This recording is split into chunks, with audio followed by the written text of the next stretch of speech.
We're here inside the fire line at the Hollywood Center Motel, which, as you can see, hours after the latest fire, which happened at the potential landmark El Nido, early Hollywood, Queen Anne House, there in the center of the property, the LAFD Heavy Equipment Unit has come and preemptively torn that building down, even though it's under landmark consideration.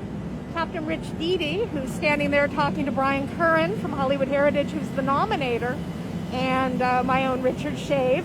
Oh, look, there's blood all over the floor by the breeze block. I feel like this is sort of the story of Hollywood. We've got firefighters spending a fortune here, tearing down housing and potential landmark. And we've got a couple of great preservation pals here who are talking about how the policies need to change. The policies desperately need to change. So we don't have demolitions by neglect. This property, this Hollywood Center Motel, was layers of history of my fucking hometown. And I'm cursing because this is a great town.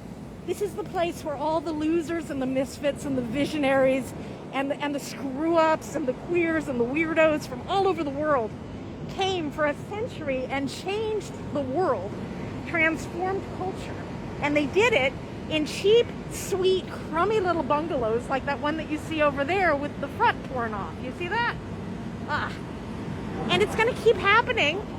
Burning housing with people inside who have nowhere else to live because this entire neighborhood has been turned into an opportunity zone by Eric Garcetti and his team, who, by the way, you know, those planning and LADBS people, they still run the city. Karen Bass got elected, didn't pick her own people.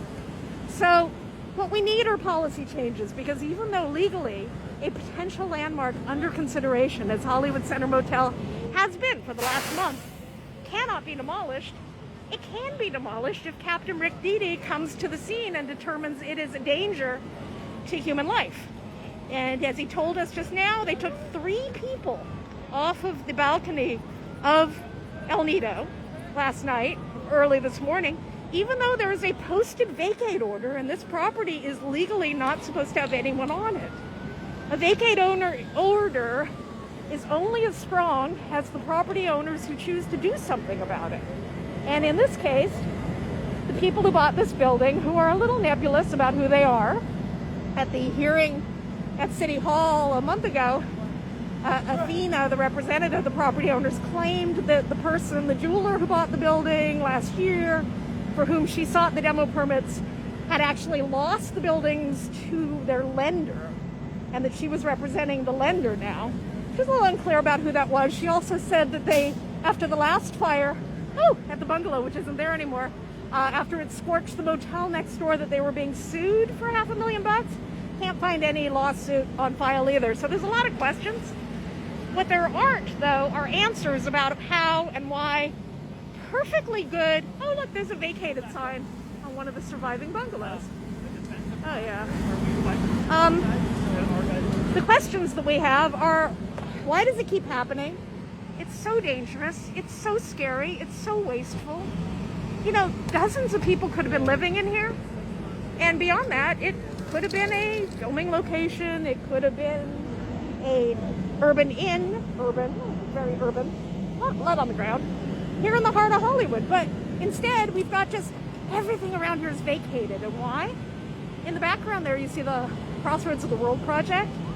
Crossroads of the World, which is a National Register landmark, actually built on site of one of the most corrupt, bizarre, unsolved city hall crimes in Los Angeles history that inspired Raymond Chandler to create his detective fiction.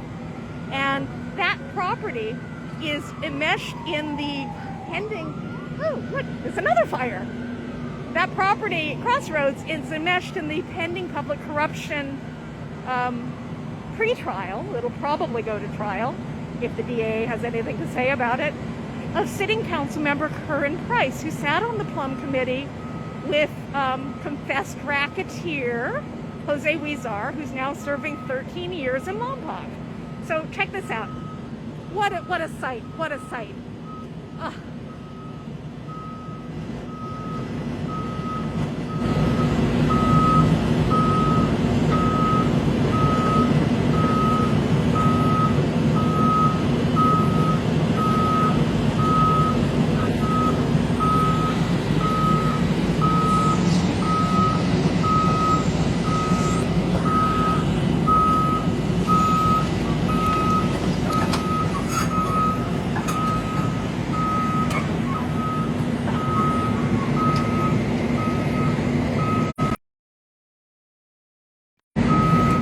love you guys. We got a lot to do. We got to get in here and document as much as we can.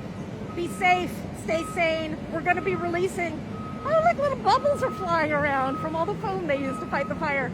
We're going to be releasing some new tools for Angelenos to fight back against the demolition by neglect for the benefit of out-of-state, out of their minds speculators and the elected officials and appointed officials who are serving their interests and are killing Angelenos. You know, I don't know who bled so much here last night.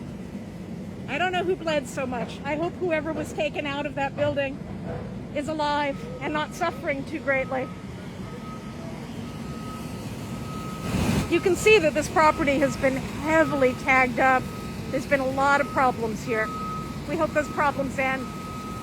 Sending lots of love from here in the heart of Hollywood, my hometown. And I'm gonna curse again. Fuck this shit. This is not the city any of us want. And if the elected and appointed officials cannot get control of the speculators who are destroying the places that we want to live and work and play, then we're gonna find people who can. Stay tuned.